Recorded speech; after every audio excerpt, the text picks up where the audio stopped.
After hesitation for almost a year now, I'm finally going to cover one of the best Empire games to date.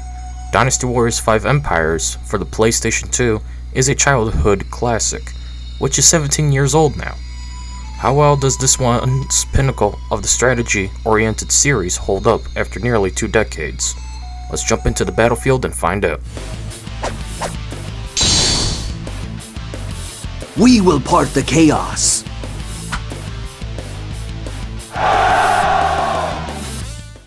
Edit Officer. We shall start with why people enjoy Empire titles, outside of the more strategic approach to a Warriors game, that being Edit Mode. Here, we can create up to 10 officers and use them in-game. It does suck you can only save up to 10, and after you create them, you can only change their outfit and color. Otherwise, you must delete them and start all over again if you want to change their hair, face, body, name, etc. This limitation also applies to the Xbox 360 version of DW5E. You can choose their gender, name, face, hair, height, weight, outfit, moveset, voice, and save them for use later on. You can even toggle them off in-game if you don't want them to appear in an Empire mode playthrough. Thankfully, no one is restricted to a certain moveset based on their gender. So if you want, you can make a macho man fight like Diao Chan, or a jailbait woman fight like Lu Bu. I always enjoyed making things in games, so my only complaints are you can only have 10 in both console versions. Also, you cannot alter them after saving them outside of their outfit and colors. I do also enjoy having various color options, and depending on what you give your officer will determine your own faction's color. So if you got a white outfit, your troops and generic officers will wear white. You got blue, red, green, purple, yellow, and white. The next game would give us the color black, which looks great with the gold armor options and gives off a more metal appearance, to which I'll gladly take. But for what it is, Edit Mode in Dynasty Warriors 5 Empires is basic yet doable. A vast improvement over the likes of Dynasty Warriors 4 Empires. Here, you barely had any customizations options at all. By Imperial decree, we march to destroy the Yellow Turban Bandits. I ask the blessings of the heavens on each of you. The Blue Dragon is dead. Long live the Yellow Dragon.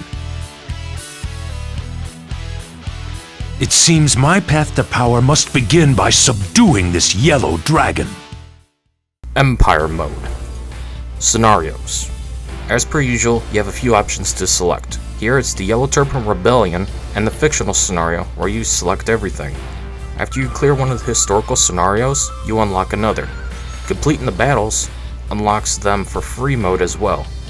I just do the Gathering of Heroes scenario so I can place whoever I want wherever I want and actually be able to have my own story with my own characters and kingdoms. But there's still plenty of options. Management. Expanding the concept of Dynasty Warriors 4 Empires, they took away the restrictive must select one of your officers' options for actions each turn, and then giving you the freedom of choice. The more territory you own, the more actions per turn. This was removed in Dynasty Warriors 7 Empires onwards, so you can select what officers suggest to unlock new options or whatever you want, such as alliances, increased trade for increased income of gold, improving one or all 3 of your weapon types, training officers, restoring troops, restoring public order, increasing defenses, and of course buying tactics. One can also manage where their officers are stationed. This was removed in Dynasty Warriors 6 Empires till Dynasty Warriors 9 Empires. I always hated this. So if you want to play with certain officers, you have to constantly move them around to the key spots to invade/defend. After every single battle, if you get an officer and/or territory, you must manage their locations.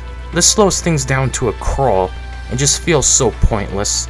I shouldn't be wasting all my time moving officers around with 3 unique positions and 3 generic positions per territory. This is always a burden at the end of the day. Locked officers. One major flaw I have with DW5E that other games don't do is you cannot use majority of officers in the game. You have to recruit them and complete a playthrough of Empire mode for them to be unlocked for future use. So if you want to play with Sun Jian, for example, well, hope you're ready to play Empire mode and beat him and recruit him. This is a flaw that holds this game back, as it hinders the freedom one should have. Another locked feature is edit officer outfits. You need to complete an Empire mode playthrough to unlock all the parts for the outfits. That I'm fine with, but locking unique and generic officers is just unacceptable.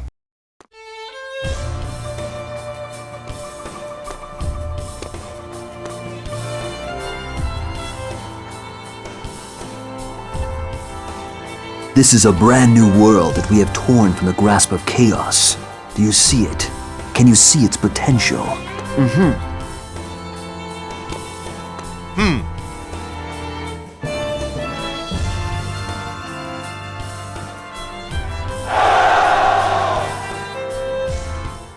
Free mode. Free mode allows you to select any generic battlefield and play it with any officers unlocked, including your edit officers. Here you can use any items and weapons you've unlocked along the way through Empire mode, but you cannot use tactics. You can only select defend or invade. Any unique battles from Empire mode you've completed will appear here as well, such as the Yellow Turban Rebellion, Hulao Gate, Chirby, etc. The appeal of this mode is to screw around with what you have unlocked and just enjoy quick battles without having to set things up in an Empire mode, akin to what Dynasty Warriors 6 and 7 Empires would end up doing. You also get a few other options like difficulty, balance, and experience allowed or not. This means if you enable experience, any officers that have leveled up in Empire mode and stuff will use those stats in free mode, or even Empire mode if you enable the experience in that.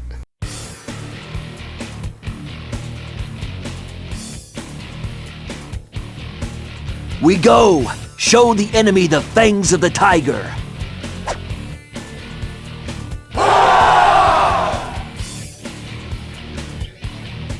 Tactics.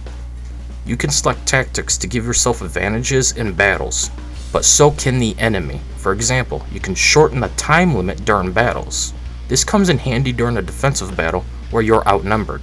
You can hire fire archers, ice archers, sorcerers, Namen troops, beastmasters, juggernauts, extend the time limit, set up ambushes, poison the enemy army so they begin the battle with less troops, and more.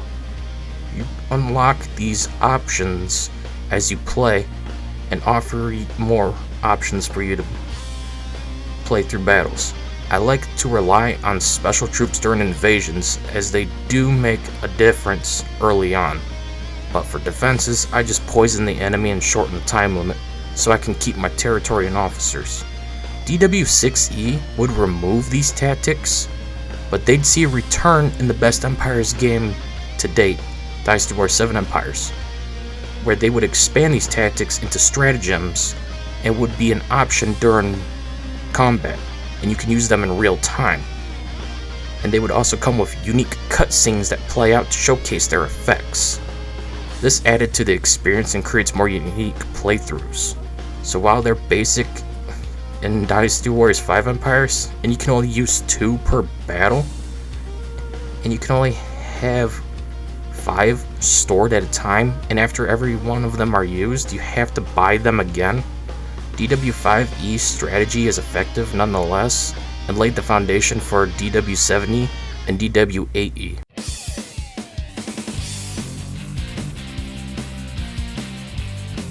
The best of my retainers will be called the 5 Fierce Tigers. Do not shame the name of the tiger.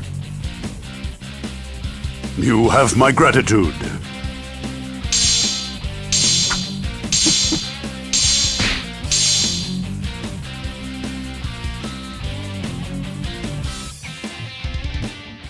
Other. The music is good. But then again, Dynasty Warriors 5 alone had mid music. The best part of Empires is playing the good tracks from the better games. That is till you get to Dynasty Warriors 8 Empires, where they literally removed over 95% of the music to sell as DLC before abandoning the game in favor of Dynasty Warriors 9. So we never got all the music in the first place. But for DW5E, it does feature most of the stuff from Dynasty Warriors 2 till Dynasty Warriors 5. Just missing the first game, which was only ever featured in Dynasty Warriors 6 Empires for some reason. Edit officers feel tacked on a bit. For example, you can only have 10 saved, and they also do not appear in the credits. You can only have select officers in the ending depending on the scenes you get. This means if you don't have Lu Bu or Sun Jian or Tao Tao, you may just get a bunch of random generic officers to take their place in the ending, even if you have no generics hired. This helps showcase a flaw in this entry, as even unique officers get shafted. Part of the appeal of Empire mode is to get all the cutscenes with meaningful interactions and key important moments throughout your playthrough, and the ending where everyone is doing stuff, whether that's goofing off or building up the dynasty you had formed. The English dub is okay. I never liked Dynasty Warriors 5 voices. Most feel off and are clearly low budget actors at best for many. They cut corners after Dynasty Warriors 4 did so well for some reason. Heck, in Dynasty Warriors 4 Empires, they replaced the entire English cast with low-budget actors. Can't believe they got rid of Steve Bloom for some nobody, no talented hack to play Sun Jian. Why? Overall, at the end of the day, Dynasty Warriors 5 Empires still holds up quite well. It's also easy to emulate on mid to low end systems. The gameplay is good enough, and there's tons of strategy, but the faults lie in the lack of importance for edit officers and the lack of relationships between characters till Dynasty Warriors 7 Empires. Yet that doesn't hold the game back from being borderline great. I recommend DW5E without a doubt in my mind. This childhood classic has stood the test of time for being 17 years old. Anyways, that's it for this video. See y'all later.